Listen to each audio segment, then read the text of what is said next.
Hi, everybody.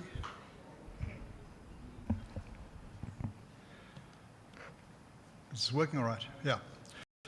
Thank you all for coming to my short 15-minute talk. It seems a very big room for a 15-minute talk.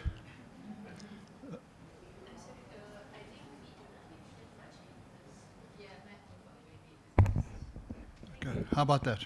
Good? Okay, so my talk is about, it's entitled One GNU, One China.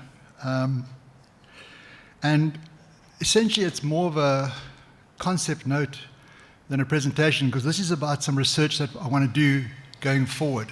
The premise of it is that in South Africa in June, we formed a new government of national unity, the GNU. For those of you who don't know, a GNU is also a wildebeest. So there are huge numbers of puns being made about this government. And in fact, I was just saying to Sophie that quite a lot of the coverage of this new government has been so attracted to the use of the puns that some of the coverage has actually been affected by the kind of the way people are laughing at the name. But the premise of so the reason that we have a government of national unity, a GNU, is because the ruling party, the ANC, the governing party, sorry, fell from, I think it was 57% in the elections in 2019 to 40% this year. And so therefore I had to form this coalition. And part of the coalition was the Democratic Alliance becoming part of the government. And then the leader of the Democratic Alliance, John Steenhuisen, being given a position as the Minister of Agriculture. So because the government's only been around since June, we don't have a lot of data yet for the premise of what I'm trying to prove going forward, which is that the fact that the DA, which is the Democratic Alliance, John Steenhuisen's party, is now part of the actual government, that they are being co-opted into certain kinds of pro-Russia and pro-China messaging despite themselves. And the example I'm going to look at is of a recent visit to Beijing for FOCAC by John Steenhuisen as part of a government delegation. And so just a bit more about the Democratic Alliance is that it's a kind of a pro-West party. I'm going to speak in crude terms, so if there are any DA people here, then you'll probably be upset by this, but they're a pro-West party, so they are pro-Israel, they are pro-Ukraine, and anti-China, put crudely. And so since June, they've gone from a party where the leader, you can see here squatting down, staring mournfully at some munitions in Ukraine. He went on a trip to Ukraine sponsored by the Brenters Foundation, which is a kind of a pro-West kind of think tank in South Africa. He went from being the guy doing fact-finding in Ukraine about the truth behind the horrors of what Russia's doing, to a guy doing a beaming selfie in Beijing as part of a government delegation. I spoke a little bit about this yesterday, but what I want to do is I want to look at the role of independent media, which is the South African media company, which is China-captured media company. I just want to look at their role in how they help to mold the messaging that the PRC is interested in. So I spoke yesterday on a panel and used the slide, which is essentially a slide showing the stories that have been published in Independent on their online platform, which is called IOL, which I always refer to as IOL, the news organization that put the L into IOL, because they're more like LOL than a news organization nowadays. They published a series of stories which were things like pointing out that or claiming that NED is a CIA-affiliated organization that's trying to do a regime change in South Africa, that's trying to push for control of civil society. So basically saying it's about foreign interference and that it's a decisively anti kind of multipolar world kind of an organization. And what they managed to do with these series of stories is that they actually got one of the, I think, partners for the World Global Assembly, the Desmond Tutu Foundation, to pull out because of the bad publicity. And they did this, and this bad publicity was really confined to independent media titles. They also organized a protest. Well, there was a protest in China outside Freedom Park, where Ned was doing an event, and the caption to this picture of 5 men with crappy paper signs says, scores of anti-Ukraine protesters were moved away. There weren't scores, I think there were like 6 of them protesting, but the way it's been written about by IL is like it was this like massive kind of community-driven protest. So this is kind of more along the lines of how successful their propaganda is. You know, this is kind of like one of the few wins I've ever seen them get, which is that the Tutu Foundation pulled out of the event. So I'm going to kind of pull back and look at how they covered this visit of the Democratic Alliance's John Steenhuisen to Beijing.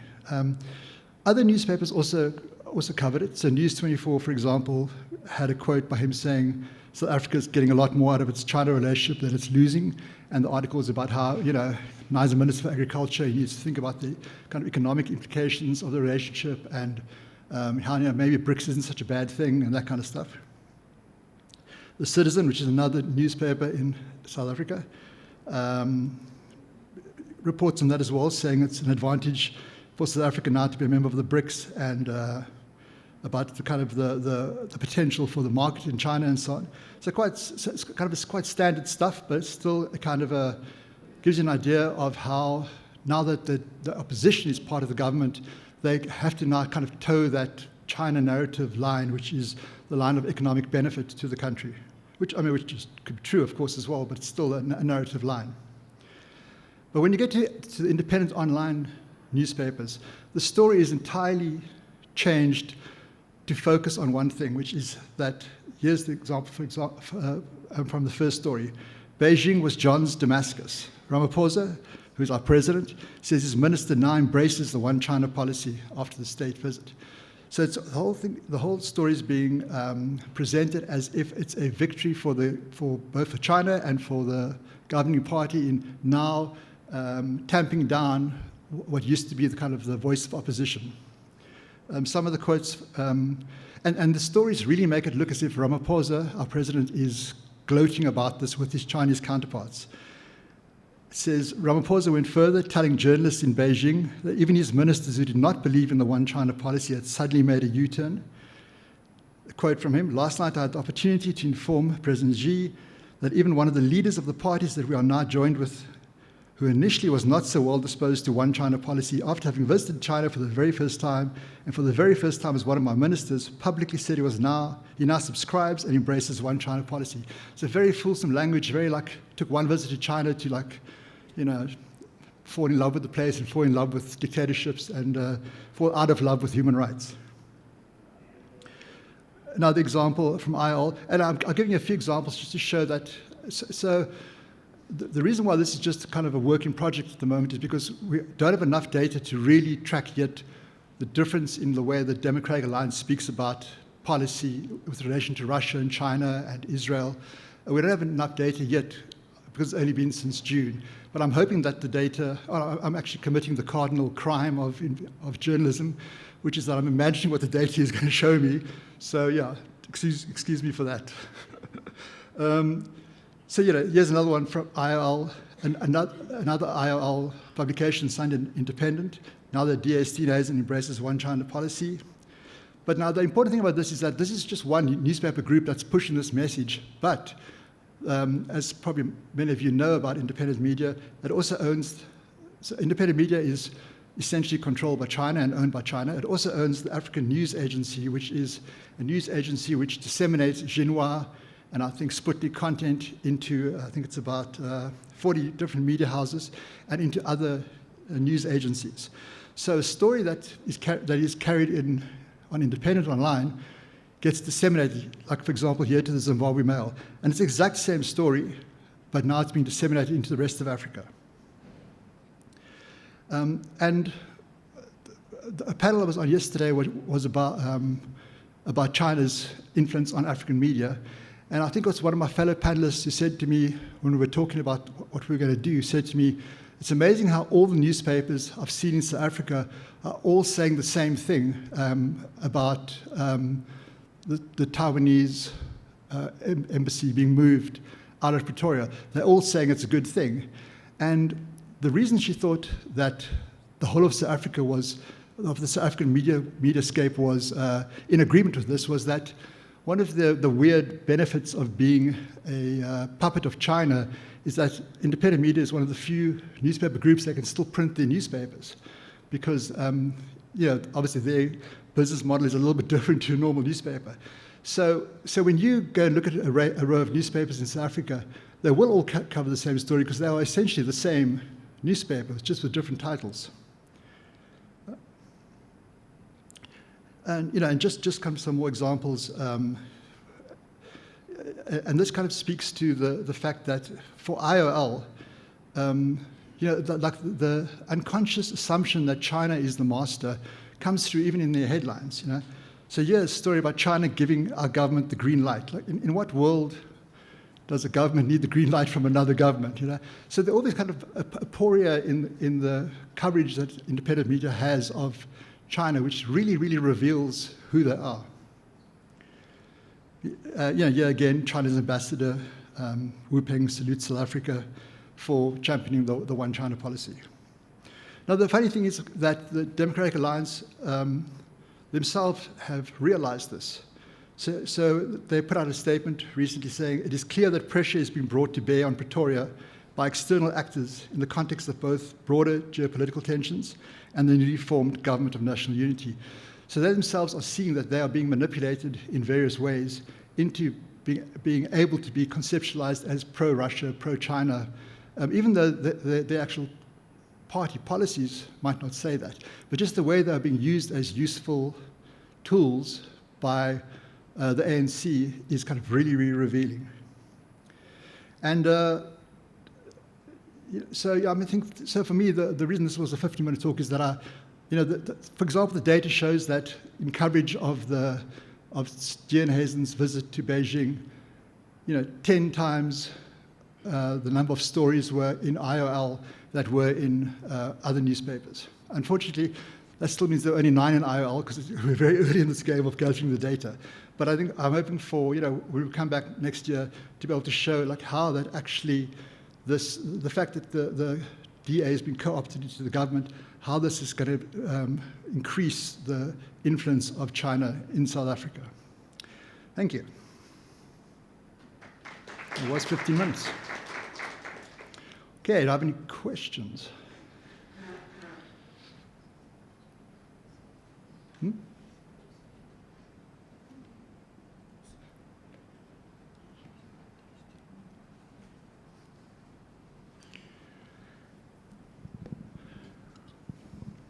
Thank you, Chris. Is there any South African legislation mandates that political parties disclose their funding that they receive from external actors? Have you managed to take a look at how much China is funding the opposition in South Africa? I mean, so many of the political parties don't declare. And you only have to declare to a certain amount. But I don't think there's any indication of China funding the Democratic Party. I'm not sure about parties like MK and EFF. So I mean, they haven't declared that. So no. Are they obligated to, or sorry? Well, I mean, I think Amanda, yeah. Amanda's an expert on this, because she makes her quite upset. So she was going to bring a microphone over here.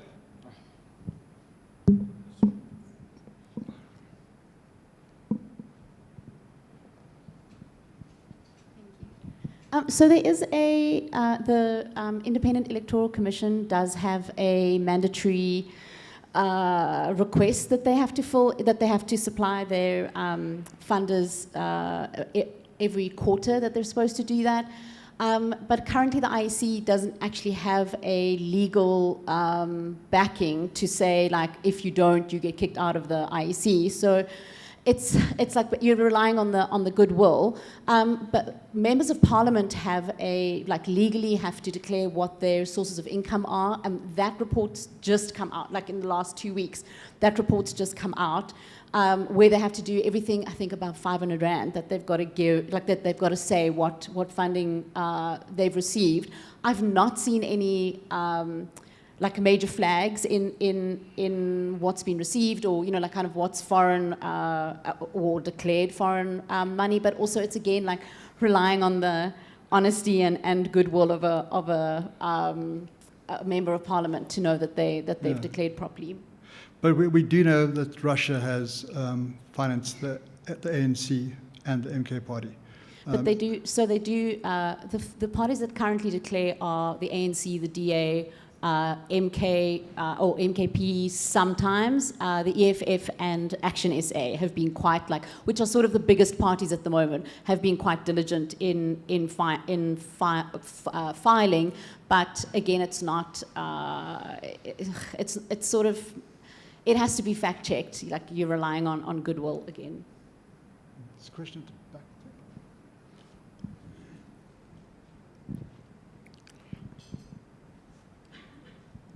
My quick question is, to what extent will foreign policy matters be a factor in whether the government of national unity survives or not? That's one. Or to what extent will these be factors during the local government elections that are coming up and the next general election? And I say this because, as you rightly put it, the ANC, DA, and the other parties, EFF and MK, are allied to either Russia or US or China or the West, and so forth. And so that's then becomes a big issue. We have all these issues to do with the Israeli. Yeah. Presence in the Gaza, South Africa taking, Israel to the ICJ and the ICC, International Criminal, Court of Justice and International Criminal Court. We have, the ANC's involvement with Russia vis-a-vis Ukraine, whereas the DA in the past was aligned to whatever. It looks like quite a number of many issues that relate to foreign policy. Yeah. Okay. Yeah, I mean, so I'm not a political expert, by the way, so take this with a pinch of salt. But my impression is that the kind of Russia-China foreign policy issues will be kind of ironed out for the sake of expedience. But I think the big stumbling block is going to come in the Democratic Alliance's alliance with Israel. I think that's going to be something that has the potential to do a real schism in the GNU. But I mean, it's been quite interesting how, in the talks I've been at here, the Israel question hasn't really come up as a factor in Chinese and Russian FEMI, disinformation operations. So I think, and especially on the kind of local level, that is a very emotive issue in South Africa, the Israel-Gaza issue. So I think that's going to be the real test. Yeah, but maybe there are other people in the audience who have a different perspective on that.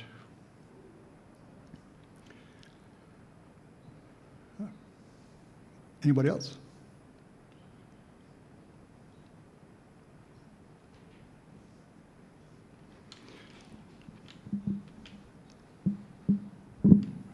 Thank you very much for your presentation. And I would like to ask how this development in South Africa regarding one China policy is actually translating to Eswatini, which is the only country on the continent which actually recognizes Taiwan as a country apart from the PRC. So maybe both like metaphorically and literally, if there are any discussions between the politicians in South Africa and Eswatini, or if you have any information about it. I'm afraid I don't, and I haven't seen that covered anywhere. Which might in itself be revealing. So, yeah, I really wouldn't be able to say, unfortunately. Yeah, I mean, and I think the kind of one of the things I try to get across in this talk is the crudeness of the messaging from the China-captured news organization, and how, and it's something we speak about a lot, and so do some of the other people who work on this, the whole laundering of Chinese state narratives back into Chinese media and then on. This is a classic example, the one China messaging that comes out of the Democratic Alliance's visit to Beijing. I mean, the reality is that they actually they adhere to the same one China policy as the rest of the government, and have, because it's law or policy. But the fact that it's being conceptualized here as another victory for China's march is what I find interesting about it. It's like it's almost making up a scenario that didn't exist to kind of make people, to get the message out there that the South African government is moving more and more towards China, which perhaps it is.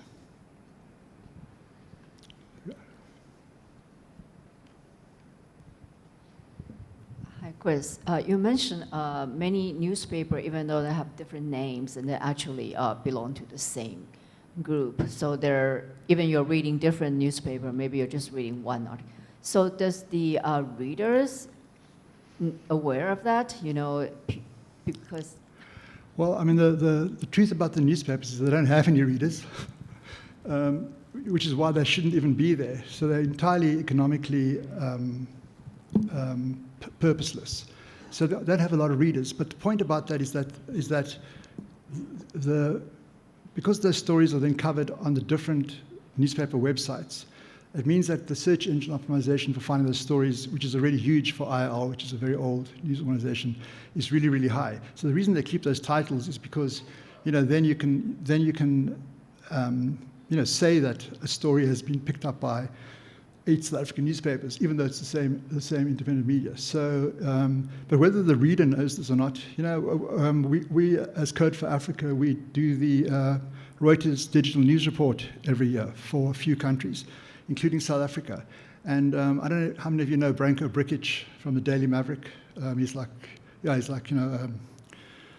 one of the star journalists on the continent.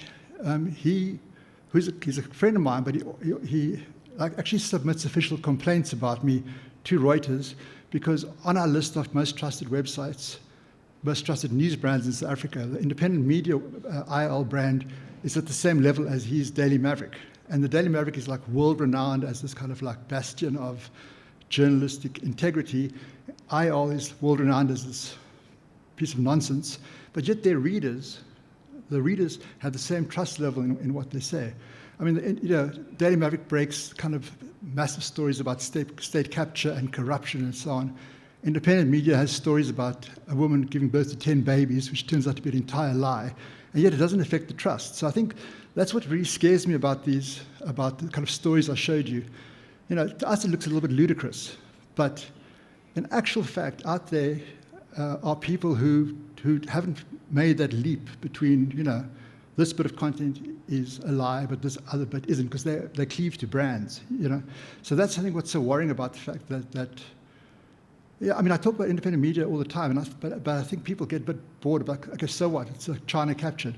But actually, they don't understand that the reach, the impact is kind of really massive. There's one at the back, 2 at the back.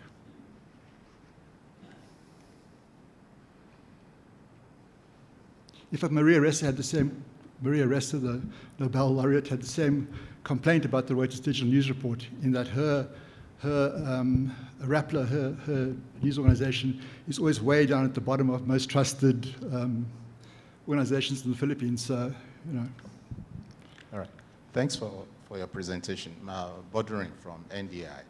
I have a question regarding the slides you showed regarding the transformation of the DA in particular, from being against one China to now being pro-One China. How much of that was informed by the views of its party members? And indeed, how much of South Africa's disposition towards China is informed by views of ordinary citizens? Is that, I mean, from what we've seen, is that reflected in how South Africans perceive the relations with China? Yeah, so I think I didn't make my point properly, which is that in actual fact, the DA does adhere to the One China policy. You know, and that's the interesting thing about this manipulation of information, is that it's those headlines and stories make it appear as if they've been won over by China. But in actual fact, they had the same policy. It's just the way they talk about it and their relationship to Taiwan that kind of changes. And that's what I think this kind of coverage is trying to do. It's trying to neutralize any kind of opposition voices rather than to kind of chart this Damascene conversion. But if I understand your other question correctly, you're asking how much does the will of the people influence our foreign policy? I mean, we have elections and things, so you know, but it's quite a difficult thing to answer. I think you know, if you were some people would say that the reason that we are so pro-Palestinian is because that is what the people of South Africa, to an overwhelming majority, that's what they are. You know, so the messaging from the governing party, which isn't about like saying pro or anti, but it's about acting out and announcing your commitment to that cause. So I think there are definitely examples of that happening. Probably the most relevant example would be the anti-Western narratives. So there you can definitely see political parties are, and we could probably do a data tracking of this. You can see that political parties are jumping onto anti-Western bandwagons that they're taking from China and Russian narratives, and they're doing that because they see that plays well with people. Well, I'm always hesitant to conceptualize our electorate as being that easy to take advantage of, but I think that is what's they're trying to make happen. Thank you for the presentation, Chris. So mine is about with the Government of National Unity, where DA and ANC are the majority, and with the stance between DA and ANC, where we know ANC has different alignment compared to DA. And with the BRICS summit, the BRICS position of South Africa, do you think the Government of National Unity will compromise the position of South Africa when it comes to global disputes under the BRICS? Well, all the current coverage says not. It says that the DA, for example, is seeing the value of BRICS, which of course does have a very real value economically and in the sense of power. So, you know, I think it's going to depend on event-based issues. You know, I think the idea of BRICS in general is something that all the parties agree on. But I think when it comes to some kind of manipulation of Russia within BRICS, for example, to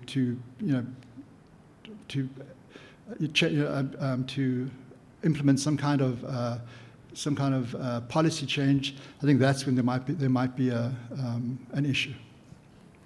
And I think the touch point there again could be Israel, you know, because I think the DA is so inextricably wedded to the pro-Israel lobby that it's going to be very, very difficult for them. You know, if they kowtow in a BRICS forum to that, that's going to affect their votes at home very, very badly, I think. Yeah, thank you. I think that's also clear. So that means we'll be on the lookout for such scenarios. Yeah.